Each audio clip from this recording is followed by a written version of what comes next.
2. Greetings to all in the love and light of the one infinite creator. My name is Jonathan Tong, and I'm facilitator for the Seattle Law of One study group. We can be found on the list of study groups on the L&L Research webpage shown on your screen. We can also be found on Facebook. We do meet on Zoom Tuesdays, 3:30 to 5:30 p.m. Pacific Standard Time, as well as on Saturdays, 8 to 10 a.m. Pacific Standard Time. You don't have to live in Seattle or anywhere near Seattle to join our Facebook group or to join our Zoom meetings since we meet online. Anyone who's interested and available is welcome to join us. It's also a great way to get announcements for future Q&A Zoomcasts that we do, including with Jim and with Austin and Trish and Gary. You can go to our YouTube channel and see all recordings of past Q&A sessions. If you click on any one of the videos, then underneath the video, you'll see a list of topics and timestamps so that you can browse through there and see if there are any topics of particular interest to you. Otherwise, today we are blessed again to be joined by Mr. Jim McCarty for some informal conversation and questions about the law of one and how to live it. How are you doing today, Jim? Doing very well, thank you. How's the weather in Kentucky? A little on the rainy side, but that's good. It helps out my plants, my flowers, and we'll probably have another day or two of rain. That's good. Yeah, we're seeing some beautiful sunshine in the Seattle area, and I think that will continue. Hey, I did want to start off by noting that recently in the Camelot Journal, you posted an invitation for readers to send in questions to ask you about the law of one. I'm going to do a screen share again to put the email address back up on the screen that people can send those questions to. But would you like to elaborate on that at all? Yeah, I'm finishing, I finished writing both 102 and 103, follow-ups on Carla's Living the Law of One, 101, The Choice. And we're just in the editing process now, and I finished posting everything I could post from those writings to my Camelot Journal. So I thought that the next thing I could do to share the law of one with people was to have them ask me questions about the law of one, like we're going to do today. So I've just gotten started on that. Yesterday was my first one to post, and I appreciate any questions that anybody would like to send in to that email you see on the screen there, and I will take a look at it. Any guidelines for any particular types of questions you prefer or prefer not to address? Well, we use the same guidelines that we do for our channelings. No fear-based questions. How do I survive a nuclear war? Or any questions that are infringing on free will, like should I take this job or not? Other than that, anything of a spiritual nature, especially if it's connected with the raw contact. That would be the type of question to ask. And, something on your spiritual journey, especially if it's connected with how you're trying to live the law of one, that would be very helpful too. That'd be wonderful. Yes, so looking forward to that. I noticed that the Camelot Journal is not necessarily linked on the L&O website. Do you see that happening anytime in the foreseeable future? Well, theoretically, it's going to happen, but our webmaster, Daniel Shields, has got so much to do that it might be a while. I don't really know how long it's going to be. He recently got our website translatable to 22 different languages. So if you click on one language, the whole website becomes that language. Wow. So that took a while. And I know that eventually you can find my Camelot Journal on the website. Right now it's sort of, I don't know where it is exactly. It's in the old Bring Forth site, I guess.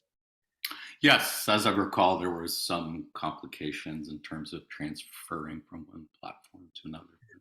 Yeah, kudos to Daniel and to Austin for all their wonderful tech support work on that.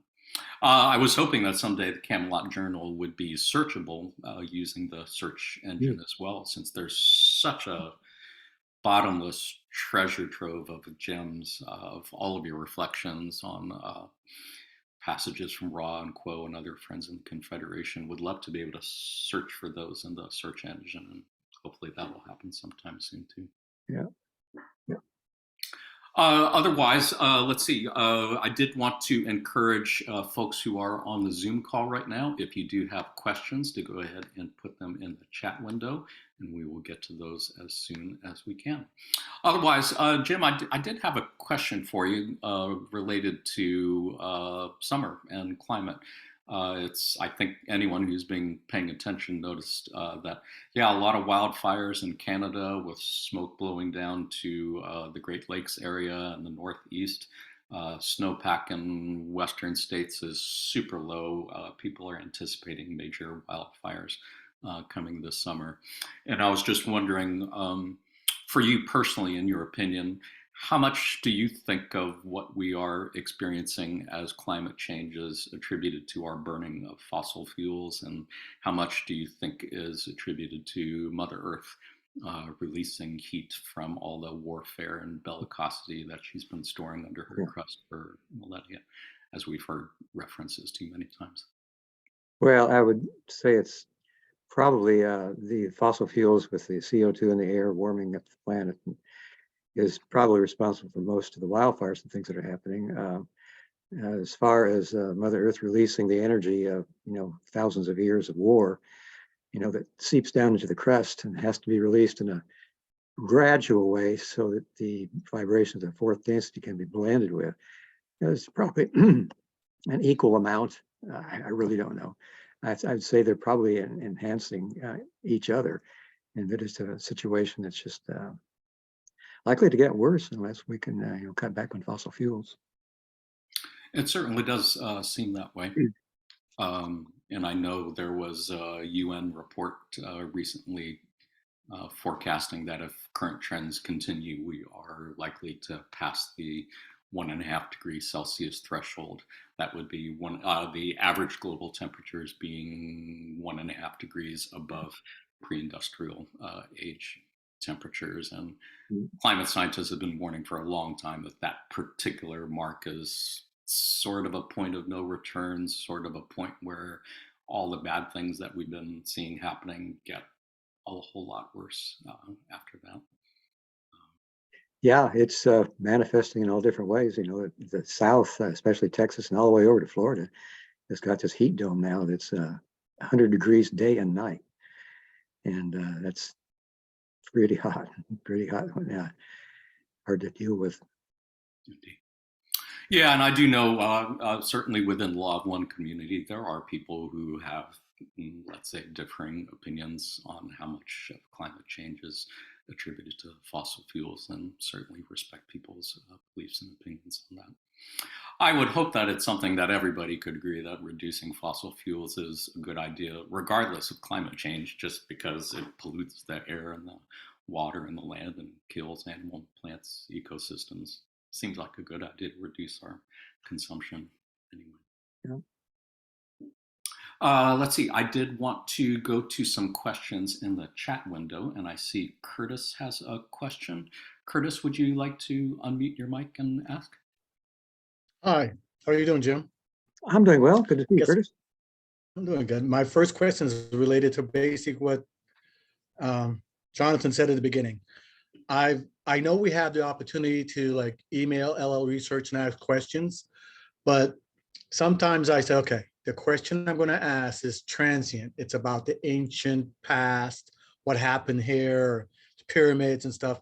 And those are not proper questions to ask for you to ask in your channelings. I should be asking questions more at the heart of myself and my growth and stuff like that. Am I wrong to think like that or right to think like that? Well, I think that in general, that's probably the better path to take. Sometimes questions about ancient artifacts or places like the pyramid can help to expand upon what you're doing in your own life. If you're interested in the energies and how the spiritual nature of such places or concepts can be utilized in your life. Usually there's a spiritual aspect to just about any question. It pretty much depends on what your intention is in asking the question. So if you really do want to know something of the spiritual nature about whatever, I think it's a good question to ask. Okay, and real quick, Camelot, can you give give me at least a brief description. What is Camelot? In 2004, Carla went to England to speak in 5 different locations about the Law of One. And England is associated with the Camelot, King Arthur and that time. So Camelot was, I guess, an ideal depiction of the people and the culture hundreds of years ago. And the concept of Avalon comes from that too. So she decided that she would let people know how things went in that visit to England. And she created the Camelot Journal at that time. And when she came back to the United States, she decided to keep it going more as a means of letting people know what a day in the life of LNL research was like. So she would talk about what she was doing and what I was doing and what our channeling sessions were like, and what was happening in our gardens, just everything like that. So that's where it came from. And she, like it's 2004, she continued that until 2011 when she had her lower back surgery, and it became difficult for her to use the computer. So at that time, I took it over and continued in the same vein. And then when she passed away, I sort of, as a tribute to her, started talking about some of the books that she had either written or channeled. And so that's how it evolved into eventually, I went through all of the 2,600 questions in the raw contact. And after I finished that, then I started, she left the outlines for Living the Law of One, 102, the outer work, and 103, the inner work. And I got those, and then, so I used those. And here we are with a new format. Still the Camelot Journal, though. Okay, I got it. Thank you very much. You're welcome. Thank you for the question. Great questions indeed. Thanks for sharing that. And for folks who are wanting to check out the Camelot Journal, I did want to put the address on the screen so that you can check it out. Like I said, it at this time is not linked to the LNL website, but if you go to the website on your screen, then it's a great chance to read Jim's reflections on passages from Ra and Quo dating back decades, as well as reflections on experiences in his life, as well as Carla's and Don's as well. So it's just a joy to read every day. Encourage everyone to take advantage of that. Otherwise, I believe Greg had a question next. Would you like to unmute your mic and ask a question, Greg? Hi, yes, thanks, Jim. This is perhaps a little self-interest question on my part, but I think it might apply to everyone who wants to know about where they live now. What's the spiritual health of a particular area? I recall in the Ra contact that there was a time when you were able to ask Ra about the spiritual health of a place you were moving to. I don't remember if it was to Georgia or moving back from Georgia. And they said, oh yeah, the place where you're moving to, the people before you had a lot of prayer and it was beautiful, you're moving into a great place. Well, I would love to know that if with a place we're considering moving to, but we can't dial up Ra directly. What can we do to evaluate the spiritual health of a place? Is it a matter of intuition or meditation, or can we just ask Quo and wait for a sign or an answer? Thanks. Well, I'm not really sure what to tell you on that, because I don't know if we had anyone. Quo may or may not be able to give you that kind of information, but I would suggest that, if I were in your shoes, I would do exactly what you've done. You've been there for over a week, and you've been there a couple of times, and I would meditate on it, and I would ask for guidance, and pray. We all have guidance, and usually, if it's something that is of value in our spiritual lives that we're asking about, there's usually some guidance that would help you, that would come to you, whether it's in your prayer, your meditation, or your dreams. Just open yourself up and seek, look for that answer, and hopefully it'll come from within. I think we're fortunate we can ask you as well. For me, the spiritual talismans are always birds. And as a matter of fact, I did that. We did some really good meditation there, and the birds were incredible. We had astounding birds that I did not expect all over the place and singing all the time. We had an indigo bunting singing to us constantly on a telephone pole. And we saw that as kind of a welcoming. Well, yeah, that, I know you really like birds, especially indigo bunting. Yeah. So, Carla would say that's probably your totem animal. And that Yes. when it shows up, that's like, okay, this is it. Yes. Yes. Thank you. Thank you. Okay.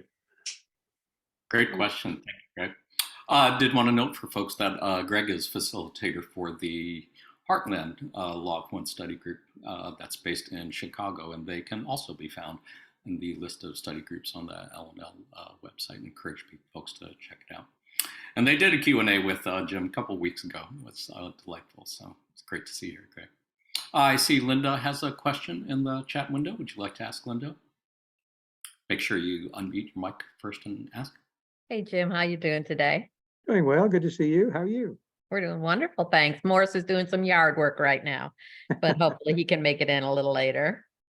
Okay, there is a lot of conversation in the various groups that we're involved in about us forming social memory complexes. And my view is that as a wanderers, we probably are already part of an other social memory complex on whatever planet. In that case, can these people here be parts of this social memory complex if we're already parts somewhere else? I believe that's a real strong possibility. I think that what we're all doing as spiritual seekers of truth, whether we're wanderers from the higher densities or the third density here, we're all making a journey back into unity with the one infinite creator. And that journey happens in stages. And I think that a social complex like we have here on Earth is one of those stages where we're all hopefully trying to come together into a unified social memory complex. Now, most people aren't aware of that, but the people who are aware of it, who are conscious seekers of truth, do have that ability to eventually become a social memory complex from this planet, whether you're from another planet and member of that social memory complex or not. But then when you would leave this world, drop your body, walk into the light, then you would return to your other social memory complex and would still be a member of the one that you were in, because it's all part of that journey that happens in stages. And I think that that is probably one of the most inspiring things that we could hope for, is that when we do get together in groups, we have the ability to create this shared consciousness and be of like mind. Those of like mind who together seek shall far more surely find, is what Roz said. So we have a chance to do that in every realm or level of experience, whether it's third density or any of the higher ones. Well, in our groups, when we're doing our meditation, we always, Morris says that he looks around in time space and sees all of our little flames there in a group doing our group meditations. Is that basically a social memory complex that we are forming at that time? I always thought it was a joining of the minds in being able to read others' thoughts and things like that. Well, I can't tell you for sure, but I have a hunch that that's probably what's happening. I mean, that is just what happens in spiritual groups, I believe. That's the whole purpose, to come together and to work towards spiritual advancement and to be of service to others and to realize the creator in everyone and everything, everywhere. So, I think that's a important step along the way. Thank you, Jim. Well, thank you, Linda. Great question. I know that has come up a number of times in our group sessions. And Jim, I did want to ask a follow-up question, and I saw that Curtis has a follow-up question as well.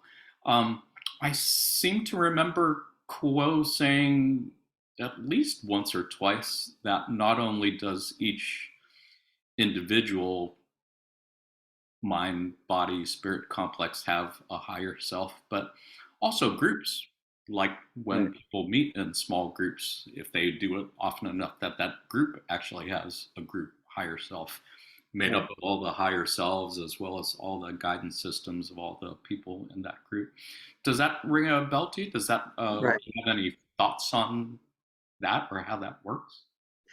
Yeah, Ross suggested that each of us in the raw contact had a higher self, but the social memory complex that we came from, and we came apparently from two different ones, fifth and sixth density, also would have a higher self. So social memory complexes can also have higher selves. That's a really mind-boggling thing to contemplate. An entire planetary population having Right. a higher self. It is. So if that social memory complex is already at sixth density, then what density would its higher self be at? Would that be in another octave or seventh density? Well, the seventh, each of us has a higher self at the mid sixth density, but our higher self, and I assume our higher self is from the seventh density of foreverness, and it's called the mind, body, spirit complex totality. And this one is mind-boggling too. Suggested that we and our higher self and our mind, body, spirit complex totality are all one being in a circle of beingness. Yeah, mind-boggling indeed. No wonder this is not the density of understanding. Yeah, right. Curtis, I see you had a follow-up question also. Would you like to ask? Yes, it's very similar to yours because I've been thinking about this lately. And I was thinking like how a lot of us want to join groups, like we're in this group. I've been following other groups also, like the Galactic Federation, and all and what they're saying. And I see what their, points and views. But then I started thinking about this social memory complex. And I remember in sixth density, the social memory complexes after a certain while don't look back and they go on to seventh. And in seventh, they just blend into everything. And if this is we are one, it's only really one. And we're just parts of the one experiencing. And after this third density of our choice, we pick the experience we want to enhance or add to. So we choose in this third density, okay, I want to be polarized service to self or service to others, and then we enhance it. And we blend, we just polarize on that until we get to sixth density and then go on from there. And so it doesn't matter all these social memory complexes of what planets or anything like that. It's probably going to be infinite social memory complexes. It's all one. And that's what the creator wants to understand or experience. Because from what I understand, the infinite creator doesn't do as much creating now as much as experiencing what the creation is creating. Right. Okay. After the creator has made everything, all the logoi that have the various galaxies, then it more or less, just as you said, lets what it has already created continue the creation process and experiences it, because then that gives it more information about itself, which is apparently the whole reason for the creation to exist. So in that if the creator, the infinite, the number doesn't create, when somebody is praying and asking for something, it must be a logos that will give that answer to that prayer. It wouldn't be the end because he's sitting back or she's, or it's sitting back saying, which one of my logi is going to respond? And how, that's, isn't that because that's all the higher selves? Okay, then their higher self and their higher self, and it goes infinite till back to them. So which one of the higher selves are going to respond? It's like, that's how I look at it. It's such an infinite thing. And we get so deep and involved, like our higher selves, but it's so many other higher selves, so many memory complexes, and so many, we just forget it's all one, and we're just supposed to experience and enjoy it. Is this a rhetorical question, Curtis? I guess so. I guess it's more of a ramble. Sorry. Let me mute myself. Well, when we pray, I think there is a variety of entities that could be answering. Kind of depends on who you're praying to and who you're hoping to speak to. Meditations, Ross said, were a way of being able to listen to the Creator. And our prayers are a way of talking to the Creator. So I think that when we pray, it's very likely we are praying to the Creator at some level of being, if not the very most ultimate level of being. But you can pray to your higher self, I'm sure. You can pray to Jesus. If you're a Buddhist, you can pray to Buddha. And all are one level or another of the Creator, one level of what we would call enlightenment, that have the knowledge of more and more of the Creator.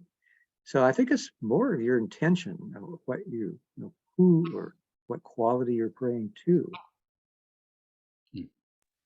And that reminds me of the saying in the Bible where Jesus says, you got to go through me to get to the Father. It's just like, because he's a higher self of all mankind, that it's easier to go through me to get to that point instead of going directly to that point. Like if we pray to our angels or higher selves, it's a little easier contact than going straight up. Right. I think that Jesus and the Christ consciousness that he attained can be seen as, well, in one way, two different states or beings, and yet still the same. Any person can hopefully at some point attain that Christ consciousness, where Jesus said, I and the Father are one. That is an office or a level of understanding or enlightenment that I think that Jesus attained, and that is something that he was here to show us all that we could do at some point in our evolutionary path. And some people attain it here too. I mean, he did while he was here. Any last follow-up questions on that, Curtis? Oh, no. All right. Thank you very much. I do see David had a couple questions in the chat window, one early on and one later. David, did you want to ask one of those questions? Yeah, they're all connected really, because in my prayer or calling, to the Federation and to the sixth density raw and all that stuff, I just say the life wave of Earth because I don't have a name. I would love it for there to be a name like Gaia or Urania or whatever it might be. And then second to that, the name of the Earth itself. I mean, is she Gaia? Is she Urania? I mean, all this is connected when I'm doing my calling, because it's kind of like I like to be specific. That's Virgo moon, but it's it's like it's something missing. I need more impact and very specific of what I'm calling for. You got an answer to that?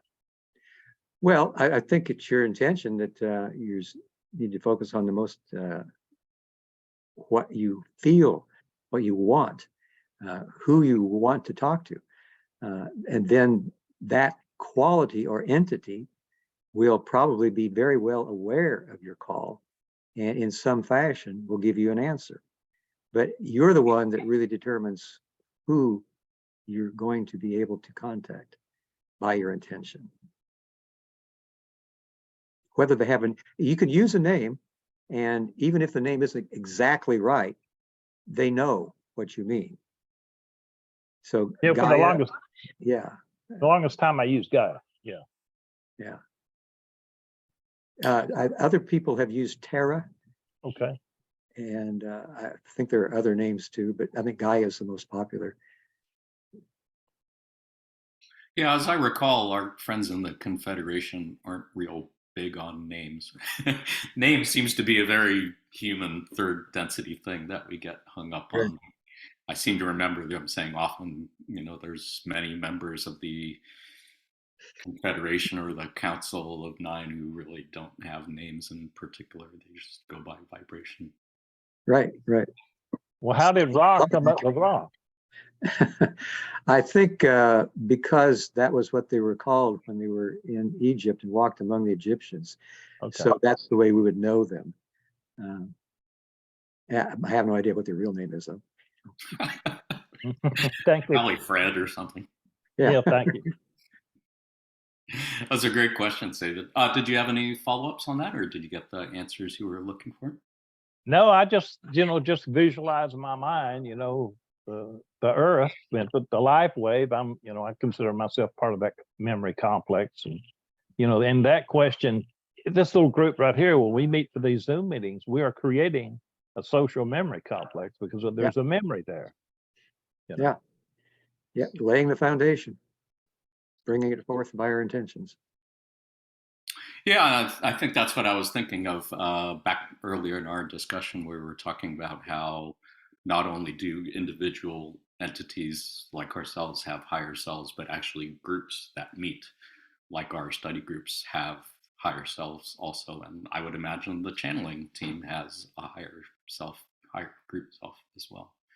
And the more these groups meet and connect and support each other without competition or jealousy or anything like that, but helping each other learn and grow, I would think that's a great way to help grow social memory complex. So that is a shout out to everyone who is watching or listening. Go to the LNL research website and find click on the connect thing and find the list of study groups, and odds are there are study groups either in your area that you can connect with or groups that meet online, so it doesn't really matter where they are. It's a great way to continue to learn and grow. I do see Andy had a question. Andy, would you like to unmute your mic and ask?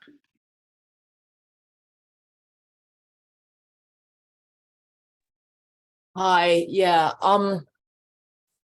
just I've got this question about catalysts because I've been dealing with anger, and I think it's the one emotion that I've been finding very difficult to deal with because I'm so fearful of my own anger, and I've got to a stage in life where I'm very comfortable materially. I meditate a lot, and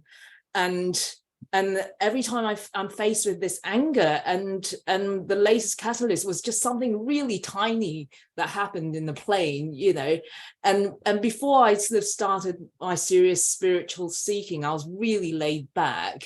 And my attitude towards life was, well, if no one's going to die from it, it's not a problem. But this rage, it's just, I catch little glimpses of it and I'm fighting it. And it's led me to wonder about catalyst. And, I see groups like these and everyone just seems so together. And I'm like, what's wrong with me? Anyway, so my question is it possible to grow without catalyst? I mean, if it's natural, if we're like plants, and if it's natural for us to grow anyway, why is the catalyst necessary? And then how do we know what to do with the catalyst that we're presented with? So, if someone cuts us off in traffic or whatever, something small, some days you react, you can shrug it off, and some days it turns me, into like a monster. And it's like, how do we use that catalyst and that anger to grow? Is it there like to present contrast so we can focus our will? Are we there, is it there to show us our shadow side so that we can deal with it? Or what's it for? Well, all catalyst is for spiritual growth. It's food for growth. And we can use it to grow spiritually. And in session 5.2, Ra gives us the balancing exercises that we can use on any catalyst, anger included. So that what you would do at the end of the day in your meditations, you would relive the experience where the anger was caused. If somebody cut you off in traffic, however you responded at that time, then you would relive that and you would accentuate it. You would make it ridiculously large. Because Ross said in order to balance catalyst, one must first accentuate it. So after you've made it ridiculously large, then just for a moment, you image the opposite, which maybe would be acceptance or love. And then you let that quality become as large as the anger. And then you accept yourself for having both the anger and the love contained within your being as portions of the creator. So that if you do this throughout the lifetime or many lifetimes, then you become what Ra called the 360-degree being. You become the creator. So that the equation is know yourself through all of this balancing of catalyst, accept yourself, become the creator. And it is a long journey, but that's the way it's supposed to, I mean, that's the way it works supposedly the best. Any follow-up questions on that, Andy? Yeah, I mean, the thing is, like, I suppose my approach to it is like I do the balancing, not even really with the intention. It feels like rather than balancing, I'm sitting there meditating, and then I get this deep, deep rage, and in an instant it can turn into like pure love and forgiveness, and then I'm okay for a few hours. And it tends to happen when I'm meditating or sort of doing I do chanting as well. And, you know, and just be the same memory. And then I descend into the rage and it's just up and down and up and down. And it's sort of like, I somehow thought that the balancing only needs to be done once and then I'm fixed. And that's it. But it keeps coming back, and it's like, oh damn it, like just get me out of here already, you know, enough. Yeah. No, I'm afraid it's not a one and done. It's something we work with perpetually until we have truly accepted it. It's not an easy thing to do. If it was an easy thing to do, it would not carry much weight in your total beingness. Because it does require a lot of work, then that is what builds the foundation for your new being, for the creator to become more evident in your life experience. So if sometimes it gets too much, it feels like it's getting too much. I mean, that anger feels sometimes like it's hurting my body physically. I can feel the bile moving through my body. And sometimes I think, right, I'm just going to smoke some weed. I mean, does that smoke then make, because it helps me to kind of relax a bit and be more accepting. Is that any help at all, or am I just deferring the problem till later? Well, I'm not really sure what to tell you about that, because that seems to be a very accentuated type of experience that you're having. And if that was happening to me, I think I might meditate more on the love aspect and try to focus on that as not just after you've done the balancing, you balance the anger with love, but then continue to dive into that pool of love within your being, so that maybe, and do it with the intention of soaking that love up, so that that is more of the quality of your being. It might just be you need more love than normal, because we are all unique, So And Andy, I'm sorry. Go ahead. Yeah, that would be my suggestion. Andy, I did want to reassure you, you're not the only one who has anger issues. You haven't seen the rest of our group off camera. We all have anger issues off camera too.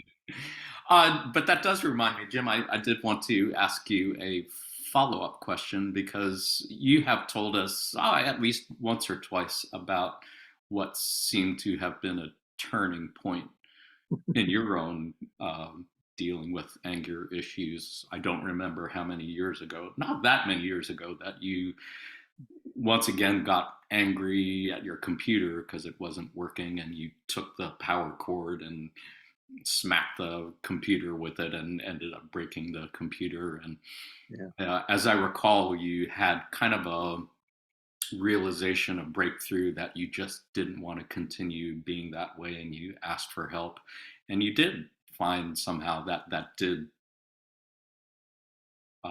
let go of a lot of the anger issues that you had. So my follow-up question is, since that time, do you still have anger issues to some degree, and how do you deal with them when they come up? for you?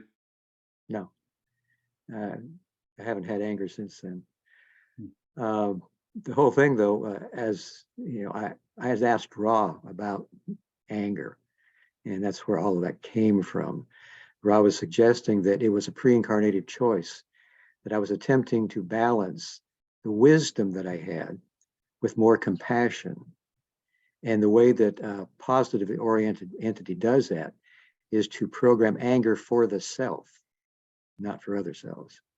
So all my life, from the 4th grade on till I was 68 years old, I would break things when I made a mistake. You know, pounded a nail crooked, saw a line crooked, whatever. I'd break things. And when I did that computer, I broke it. Then that was the turning point for some reason. I don't know why that was a turning point, but that was late at night before I went to bed. And when I went to bed, I just said to myself in bed, I've done it again. I've broken another valuable tool because I was angry at myself. I wonder what would happen if I could forgive myself right here and now and accept myself for having done that. And then out of the blue, I started crying and my heart started beating fast, and I knew I'd finally made it. You know, but it was a lifelong journey. It wasn't something that happened real quickly. You know, and it was pre-incarnatively programmed. That I was doing it intentionally. Now, it might be that other people have the same thing going on, because I don't think, like Ross said, there are no mistakes. You know, whatever's happening is happening for a reason. So, you know, meditate on it, pray about it, and keep trying, keep going. You know, it's a long road. You know, we're on the long road. It's an infinite road, but it leads home. It's beautiful sharing, beautiful teaching. Thank you. Yeah, and maybe Andy, forgiveness is a missing key there. Forgiving yourself. Thank you. Thank you, Jim. I saw that Peggy had a question and Linda might have another question, and I did want to encourage folks on the Zoom call. If you have other questions, feel free to put them in the chat window. We still have some time. And if you have follow-up questions to anything that's been said, feel free to raise your hand. And that's part of the Q&A today as well. Peggy, if you still have a question, would you like to unmute your mic and ask? Sure. Jim, wondering what your experience and or thoughts are regarding past life regression. Is that a helpful tool? Even in Andy's anger, is there maybe something past life that or even with your own anger, is there something past life that may impact that? And do you find, or have you ever done past life regression? What's your thoughts about it? I've never done a past life regression. I've not been able to be hypnotized. Don and I were sort of the same character there. But Don did past life regressions, and he asked Ra, you know, is that really a service to a person if you regress them? And Ra suggested that it is completely the choice of the person being regressed, why they want to be regressed. If they want to grow spiritually and find out something that can help them on the spiritual path, that's very likely a good reason to be regressed. If you just want to see out of curiosity, well, was I Akhenaten in past life, you know, or maybe I was Abraham Lincoln, you know, that's not such a good reason. So I think it's all the intention. So much of what we do is the intention that we have behind why we do it. You know, if we have spiritual intentions, or we have service to others' intentions, then that's, you know, go with it. But, so that's all I got to say about past life regressions. Thank you. Thank you for the question. Am I remembering correctly, Jim, that Carla and I think you both have read the books by Michael Newton, Journey of Souls and Destiny of Souls, and that was something that you considered good spiritual information? Oh yeah, we both enjoyed that a lot. I read The Journey of Souls and Destiny of Souls, and we thought that that sounded like it was really the way things were. We were very impressed. Indeed. Yeah, and I know a number of folks in our study groups have read one or more of those books too. Highly recommended. I believe, and that might lead well into Linda's question. Linda, did you want to unmute your mic and ask a question? Oh, we were just wondering what books you're currently reading. Well, actually, in my study with Diana Roy were reading Secrets of the UFO and the Wanderer's Handbook. But I'm reading The Art of Meditation by Joel Goldsmith for probably the third or fourth time, because I really enjoy that. Study group with Glacial Lily and Fox Hutt and Liz Cox. We're reading The Raw Contact plus Living Buddha, Living Christ by Thich Nhat Hanh. And let's see, we just finished, don't even, that was about a year ago. So that's it right now for what I'm reading. I read that every morning, Joel Goldsmith and The Law of One, and I read portions of the Bible. I've been in Ecclesiastes and Ezekiel, and I'm in the Psalms now, trying to get something different out of them. What's it like going back and reading Secrets of the UFO and Voices of the Confederation? Yeah, well, I've recorded Voices of the Confederation, but I haven't read it aside from doing that a number of years ago. Secrets of the UFO, Diana had never read that before, so we thought, well, we ought to check that out. And it's very interesting because, that's another book I just read too. In Asheville, North Carolina, Aaron Merritt had a study group on Wednesday nights for The Secret of Light by Walter Russell.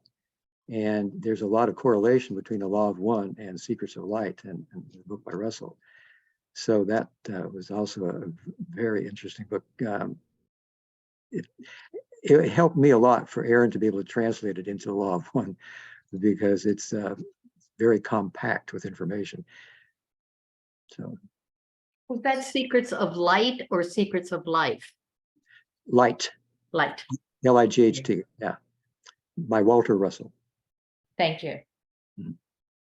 Any other follow-up questions, Linda? Great. Thank you. Let's see, I am looking in the chat window and I'm not seeing any, I believe, at this time. We have a little bit of time left, and Jim, I had a couple questions for you that I wanted to ask regarding the ending of the raw contact. I was wondering if you could tell us a little bit, I believe it was 1984 when the raw contact ended. Reflecting back on it now after all these years, any recollections on how it felt for you at that time? Obviously, the loss of Dawn must have been very, very difficult emotionally. I was wondering about, did you feel a sense of grieving for the loss of contact with Ra at that time? Well, not so much. I mean, it was mostly the loss of Dawn that was the source of grieving for Carla and myself. But of course, after, time passes, sort of grieve the loss of the contact too. Although I think both Carla and I felt that we had been fortunate to be able to have as many sessions with those of Ra as we did, because there was so much that stood in the way. Our friend of negative fifth density was going all out to stop the Ra contact, and did a lot that fortunately did not have that effect. There were so many different greetings and attacks, but the three of us were able to keep going forward. So I'm more grateful for having accomplished what we did than sad that we didn't go further. I mean, I look back on it like it was almost another life. It was another incarnation 42 years ago. And I think that, wow, that was amazing. I can't believe I was in that. So it's not so much grieving, it's just being grateful. Makes sense. Thank you. May I ask, what did it feel like when you made first contact with Kuo? And I believe it was 1986. Right. Yeah. 2 years after 2 years after the raw contact. Well, we thought Kuo was quite a good contact too, and it took us a while to figure out who they were, or to ask them who they were. We'd both taken Latin in high school, and Kuo means who or what. So by choosing that name, they were sort of saying, "Ask us who we are," and we'll tell you. Indeed, And and I remember I did a little bit of digging into this, and as far as I can tell, it was not until 1990, about 4 years after that, that the question was first asked, "Who are you, Quo?" And Quo identified themselves as part Ra. How did that feel at that point to read? well, that was pretty amazing. I think one of the reasons we didn't really ask is because we channeled so many entities over the years. There's Hatan, Latwi, Lalima, Nona, Oxal, and some others that I forget by now. So we just thought, well, it's another name. It just happens to be a Latin that we know.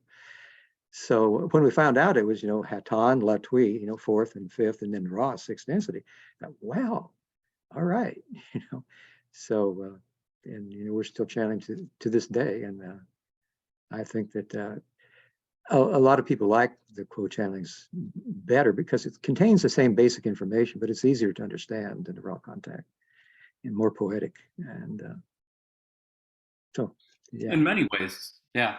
I think I can see how people, myself included, I think I find it a little bit more accessible, more down to my level, one could say. And yeah, beautiful way with words. And I believe that is Latwi who's acting as the spokes entity. Yes, that's what we've been told. Yeah.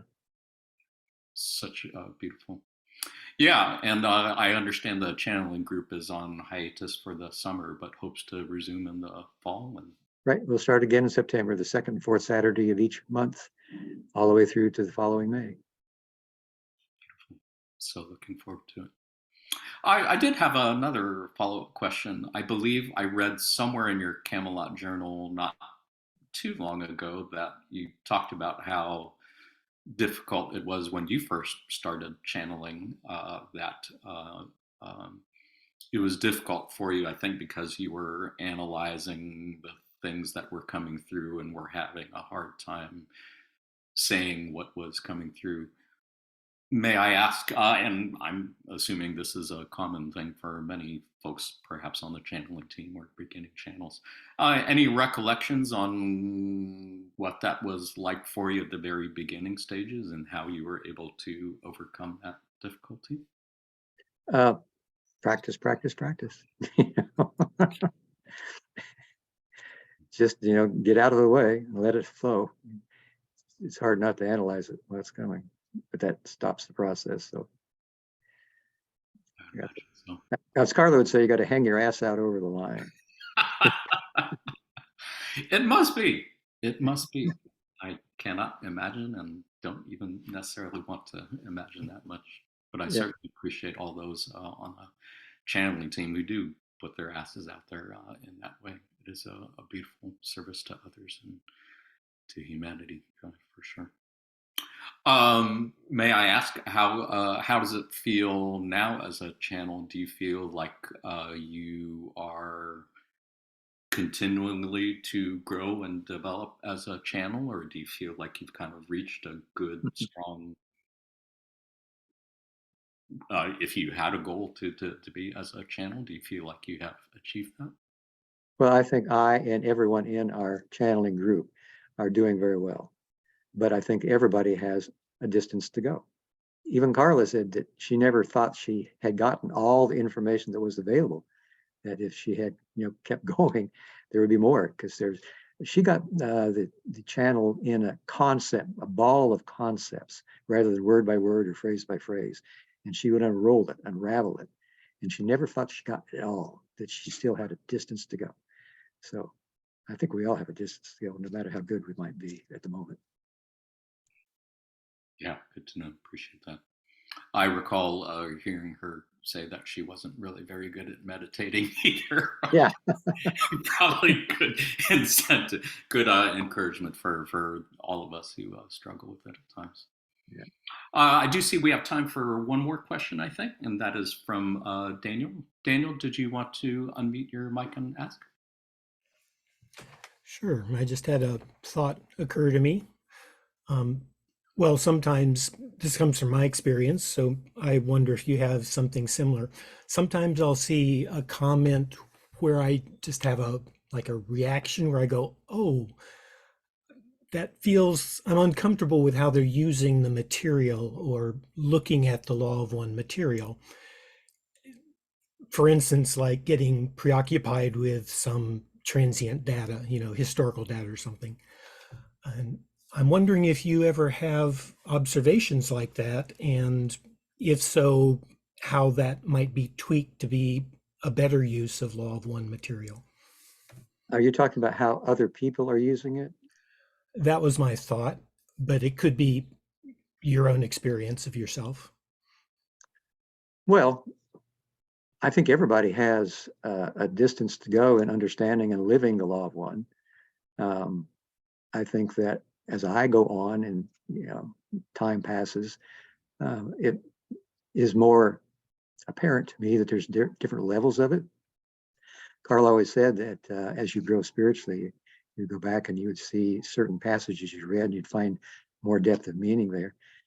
And I think that we all can misperceive something from time to time, and we can all improve our perception of qualities or concepts. So, and I think everybody's like that. I've seen other people using the law of one in ways I thought were kind of odd, but any tool can be misused, but any tool can be reused better. It's all a journey of seeking and finding. And sometimes it's a winding road, sometimes it's straight. Sometimes there's obstacles, and that's just the way life is. It's a great question, Dana. Did you have any follow-ups on it?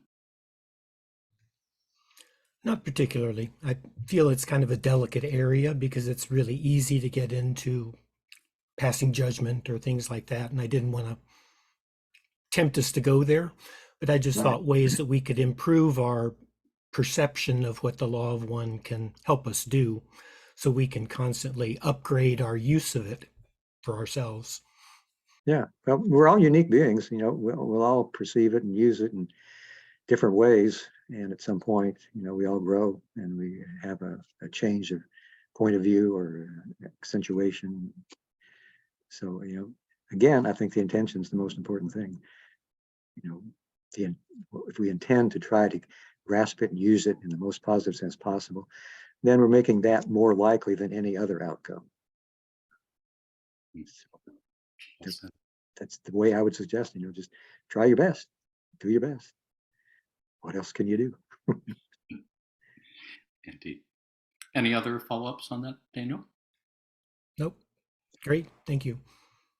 Thank you.